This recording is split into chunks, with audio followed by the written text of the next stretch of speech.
Thank you. I will go ahead. I've prepared a statement that I have copies of it made for folks after the hearing is over. I was happy to hear a lot of people mention that, you know, there's a lot of things that are factual and things that are not factual. Many of the statements that I make in this statement, I have footnoted as to where the source of these statements are. So if folks want to go back and take a look and see, did those people really say that or not, or when did they see it, or when did they say it, I have it footnoted here for you. So I want to include this obviously in the record. Much that has been written and said about the density map and regulations has not been based on fact and can be easily refuted. It is critical to the final decision on the fate of the DMRs that statements made and purported to be factual can be proven otherwise. Before moving to the body of my statement, I would like to make some comments related to the political climate that has developed around the debate of what to do with the density map and regulations. As most of you attending today are aware, contentiousness has engulfed the DMRs since their creation beginning in 2003 and ultimate adoption by the Lake County Commissioners in 2005. I began my personal journey into DMR land in 2006 and have continued to listen to and study all of the arguments, pro and con, since that time. I have been accused of having a personal vendetta against the DMRs because I had wanted to change the regulations, failed, and didn't get what I wanted. As is typical, this accusation is not true, and the accuser had not researched my action, my proposal, and put out another half-truth. For 2 years, I attempted to, and succeeded, in amending the density map on behalf of my daughter. I accomplished what the regulations allowed and in fact encouraged citizens to do, but only after opposition from the previous Lake County Planning Department, hours of time, and hundreds of dollars in expense. Based on my personal experience of what I have learned, I have concluded that I cannot support their continued use as regulations. What is most concerning to me is some of the public comment that has been made following the position that I have taken, a position that I have shared with the residents of the county, primarily through the newspapers.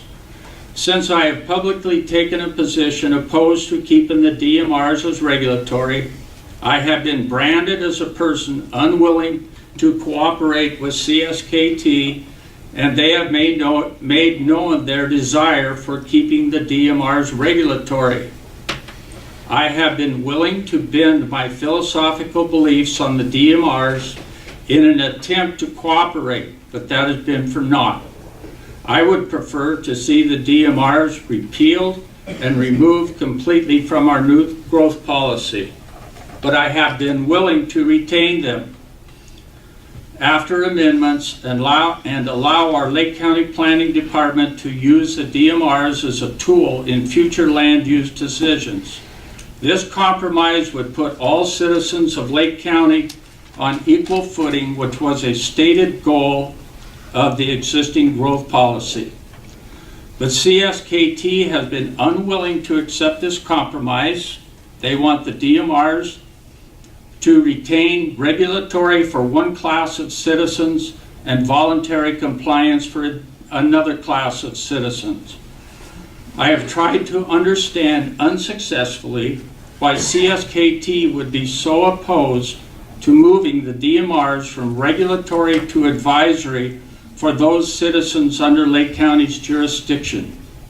For a nation that has fought against discrimination and unequal treatment under the law for decades, how can they support regulations that are inherently discriminatory against other people living here and who are under the county's jurisdiction?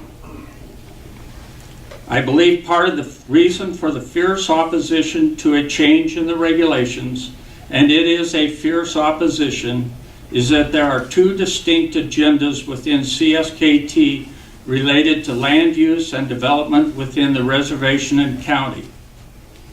Tribal Council spokesmen have stated numerous times in public meetings that the tribe is very concerned about the rate of population growth of non-tribal residents on the reservation, which according to their statistics is about 10 times greater than the growth of the tribal population. The tribes want some control over this growth of the non-native people, and the DMRs are one tool that can be used. Along with the ability to control growth, the DMRs help the tribes stretch the dollars in their land buyback program and allows for the purchase of more acres by keeping land in larger parcels. The more acres they can purchase, the less land there is for non-native people looking to relocate here or for some of our young families to remain here. My belief is that it is not a function of a growth policy to control the growth of a certain segment of the county's population, nor protect their culture while taking away the rights of other citizens. The second agenda is legitimate and worth consideration. If the tribe sincerely desires to protect the precious open rural landscape and pristine environment that makes this place so special, as stated on the postcards, they have people sign and mail postpaid to the Commissioner's office, then I think most citizens would agree with that goal, and as a Commissioner, I would support efforts to achieve that goal. Another part of the public comment process has been this. The present Commissioners have been told repeatedly that they have not listened to public comment that supporters of the DMR contend has been overwhelmingly in support of continuing the DMRs as regulatory. This is not a new allegation. In January of 2005, then Commissioner Mike Hutchin responded during a public meeting to a question about the public comment that Commissioners had received related to the draft DMRs. He replied by saying that the Commissioners had received about 300 letters, and 80% of those letters were opposed to the adoption of the DMRs.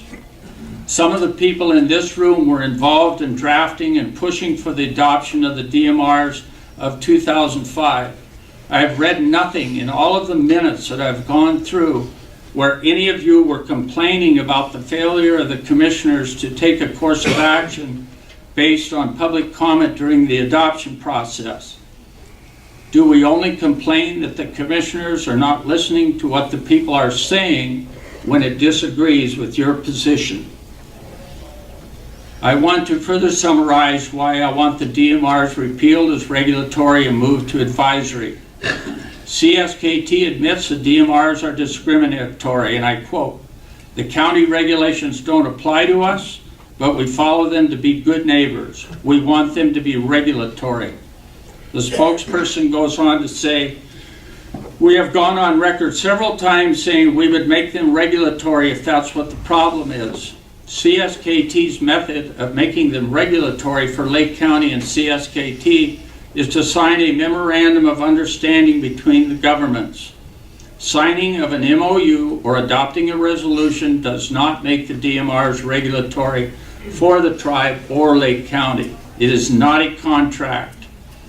CSKT and Lake County knew in April of 2002, following an opinion from Alan McCormick of the University of Montana Law School, that the county and the tribes could not adopt regulations applying to both governments without action by the Montana legislature that would allow this to happen.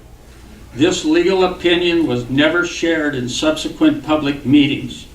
15 years later, CSKT continues to deceive residents by continuing to proclaim that there is a relatively simple way to accomplish this goal.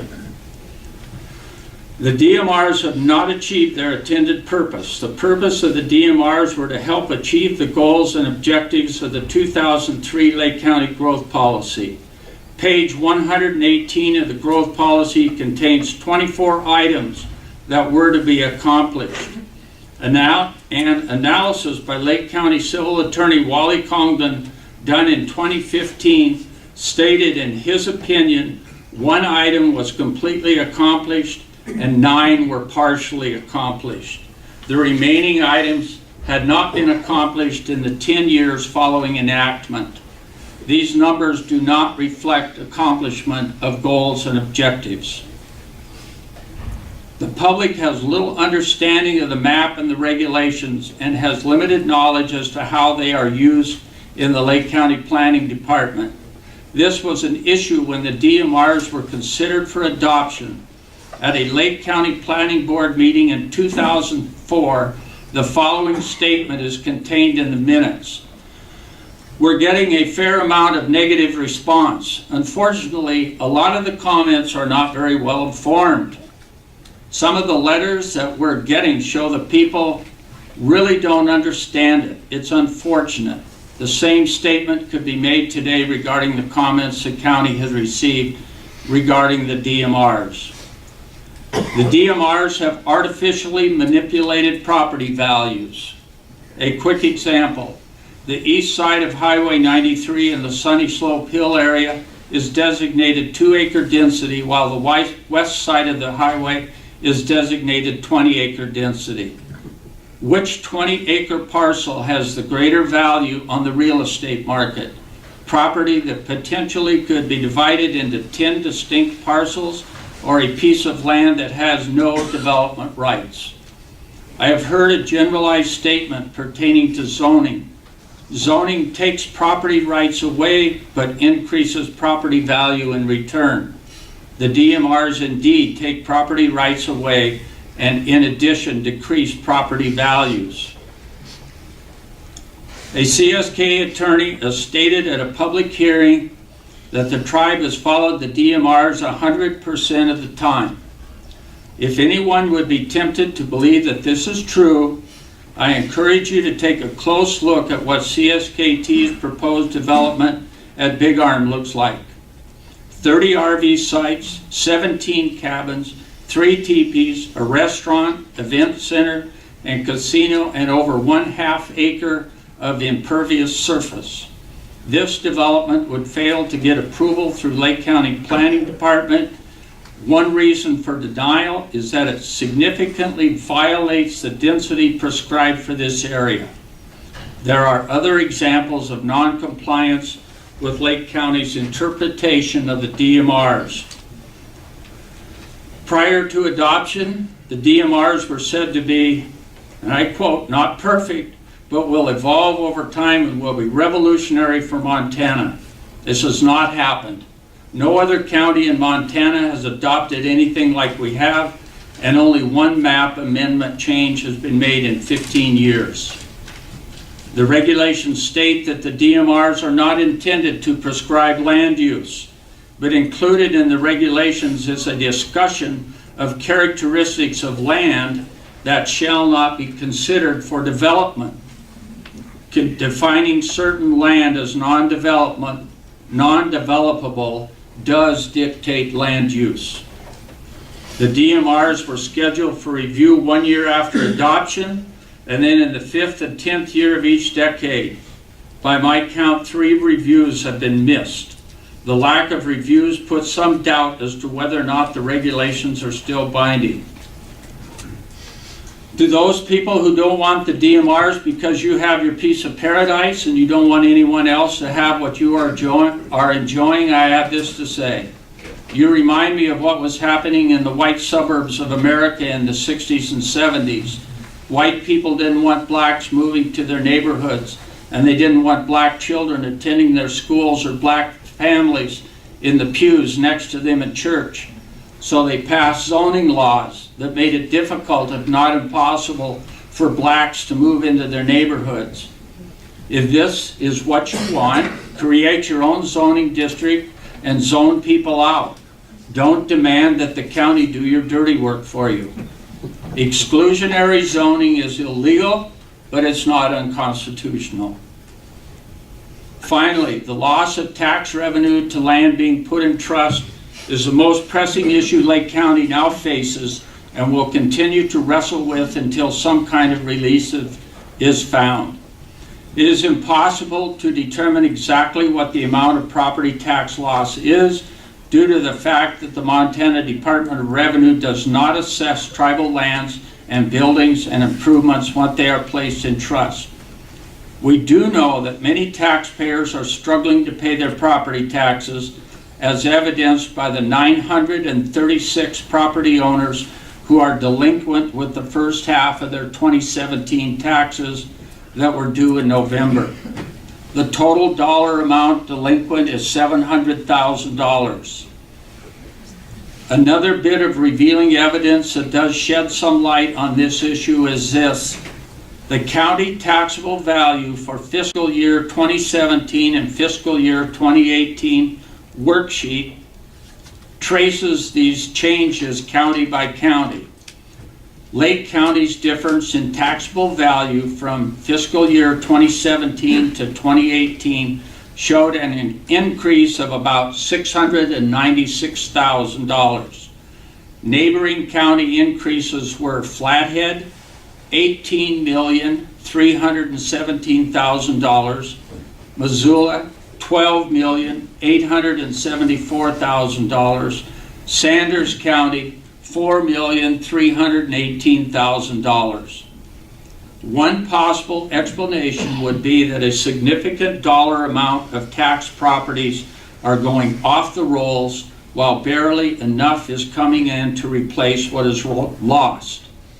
I cannot support a regulatory document that enhances the ability of CSKT to buy more land to put in trust and further reduce tax collections. Now let's for a minute put the shoe on the other foot and entertain this hypothetical situation. Suppose CSKT was proposing new regulations for their members and offered Lake County a seat at the table to write those regulations.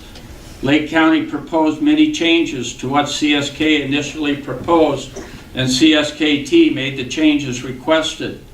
Part of Lake County's desire to see the regulations adopted by CSKT was that the county was concerned that the tribal population was outpacing the growth of the non-native population. Lake County assured everyone that if CSKT adopted the regulations, Lake County would voluntarily comply. 15 years after adoption, CSKT let me know that they were considering making the regulations advisory for the tribes and their people. Lake County didn't want any changes to the regulations, so they mounted a public comment campaign imploring CSKT not to take this action.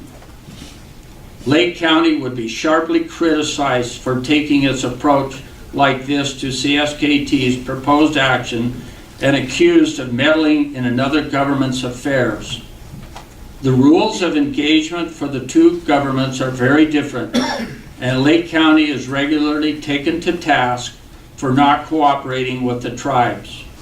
Cooperation is working together for mutual benefit. When I see mutual benefit, I will cooperate. Thank you.